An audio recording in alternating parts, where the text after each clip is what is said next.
For years now, Infiniti has had a big gap just like this in its model lineup, and that has given some of its major competitors a big sales advantage. But that's all going to change this year with the introduction of the brand new JX crossover.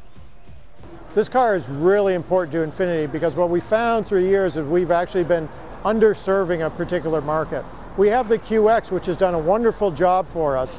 Great sales, really it's been good at attracting young affluent families. But we were really just missing that slight part of the market that didn't want a full-size utility, didn't need the capabilities of a QX. It didn't need 8,500 pounds of towing capacity. They were looking for something with a little less capacity and a little lower in price.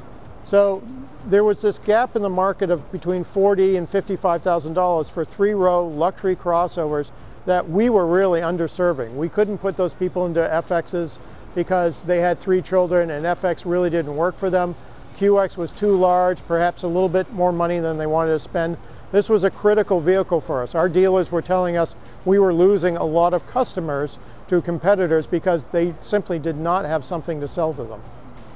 The Infiniti JX is powered by a 3.5-liter V6 engine. It's a member of Nissan's vaunted VQ engine family, and in this application it delivers 265 horsepower, plenty of go power for this 3-row crossover. It's matched to a continuously variable transmission, but that is not the only technology Infiniti has added to this vehicle. Inside, it's loaded with all kinds of electronic driver aids that it's really pushing in its marketing message.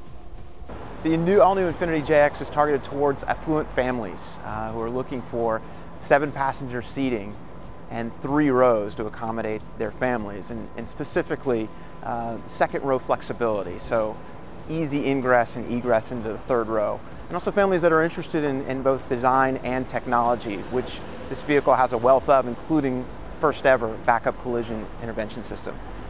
The marketing strategy focuses really on 3 critical technologies, several of which I've just mentioned, but the movement of the 2nd row to enable that ingress and egress is first in segment.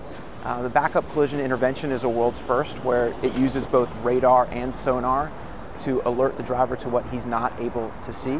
And then our first personal assistant, which is the only luxury vehicle in America, the JX, to offer complimentary access to a live personal assistant for 4 years. With the JX35, Infiniti has the Acura MDX squarely in its crosshairs, which is the segment leader. The JX offers all of the features you'd expect, plus the driving performance and the fuel economy buyers want. Is it perfect? No, I didn't particularly care for the steering feel, and I'm not a fan of the CVT, but still, it is a great 3-row luxury crossover that if you're in the market, you should definitely check it out. Reporting from South Carolina's beautiful coastline for Autoline Daily, I'm Craig Cole. Interestingly, the JX media launch was done in the United States, and for the first time ever, Infiniti invited Chinese journalists to the US to learn about the vehicle firsthand. Infiniti really wants to take on the German luxury brands, which dominate the luxury segment in China.